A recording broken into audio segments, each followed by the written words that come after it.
Imagine a giant supermarket. Not a normal supermarket. A giant store where they don't sell pasta or milk. They sell pieces of companies. A can of Coca-Cola. A slice of apple cake. An Amazon receipt. That's the stock market. No more complicated than that. Today, I'll explain it to you, like I'd explain it to a 10-year-old. Because adults just invented complicated words to hide simplicity. Stick around until the end. You'll walk away with a visual you'll never forget. In real life, when you want to buy a smartphone, you go to a store. You hand over money. They give you the phone. That's an exchange. Money for an object. Now imagine you want to buy a piece of apple. Not all of apple. Just a tiny little slice, so small it represents 1/1000th of 1/100000th of the company. That piece is called a stock or a share. A stock is an ownership ticket. Like the deed to your house, but in miniature.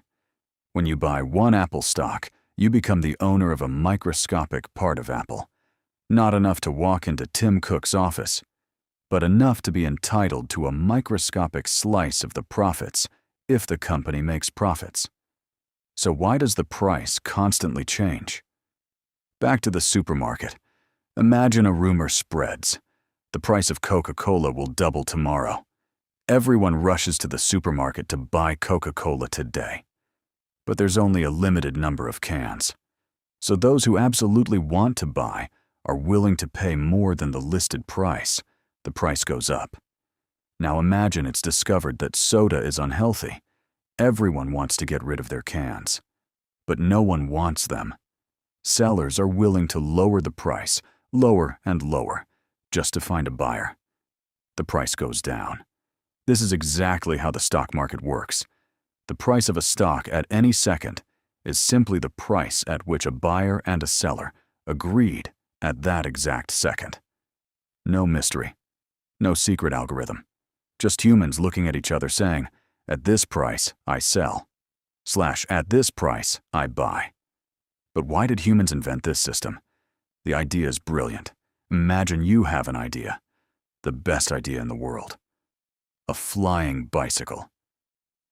But to build this bicycle, you need $1 million. And you only have $1,000. What do? You go see people. You tell them, give me $100. In a few years, if my flying bicycle works, I'll give you back $150. Some agree. You raise $1 million. You build the bicycle.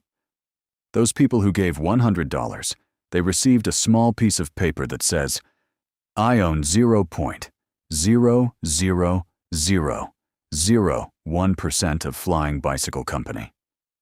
That small piece of paper is a stock. The stock market allows ordinary people to fund extraordinary companies. And in return, when the company succeeds, ordinary people get richer. That's the virtuous circle. Now, the million-dollar question. Should you buy stocks? The answer depends on two things only. First, do you understand that prices can go down? Really down. 30%, 50%. Have you asked yourself, if my money lost half its value, would I sleep well at night? If the answer is no, do not touch the stock market. Seriously, don't touch it. Second, do you have time? Not to trade, to wait. Stocks are like planting a tree. They don't grow in 3 days. The world's best investors all say, my horizon is 10 years minimum. If you think you'll need your money back in 1 year, don't put a single dollar in the stock market. These two rules are more important than everything else. Everything. Let's recap. The stock market is a supermarket where pieces of companies are traded. The price goes up when more people want to buy than sell. The price goes down when more people want to sell than buy. Buying a stock means becoming the owner of a microscopic piece of a company and hoping it grows. Now you know what the stock market is. You can talk about it at the water cooler without looking like an idiot. In the next video, we'll see why bonds are almost the perfect opposite of stocks and why you need both. The visual I promised is in the description. A one-page PDF. Print it. Put it on your fridge. Show it to your kids. The stock market is no longer a mystery. It's just a supermarket.